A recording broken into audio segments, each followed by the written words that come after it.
पुतळा तुम्ही उल्लेख केला, मालवणच्या पुतळ्याची पायाभरणी होती, मंत्री नितेश राणे मोठी मिरवणूक त्याची काढणार नाही आहेत. चांगला आहे ना, आनंद आहे. छत्रपती शिवाजी महाराजांची मिरवणूक ही प्रत्येक ठिकाणी निघायलाच पाहिजे.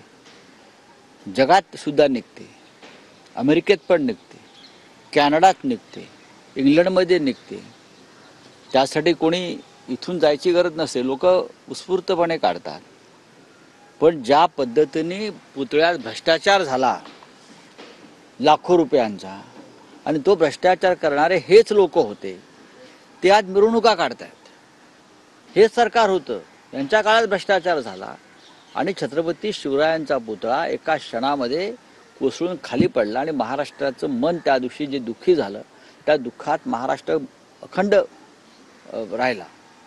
आणि आज परत तुम्ही नव्याने पुतळा करताय, पण जे झालं त्याची जबाबदारी कोणी घेतली नाही. हां, तेव्हा निषेध करायला जे आमचे लोक गेले, त्या रस्त्यात हे आडवे आले. छत्रपतींचा पुतळा ज्या पद्धतीनं पडला किंवा पाडला भ्रष्टाचारानं, त्याचा निषेध करायलाही ह्या लोकांनी दिलं नाही आणि तिथे रस्त्यावर राडे केले. छत्रपतींच्या विचाराला हे अपेक्षित नाही ना, अजिबात नव्हतं.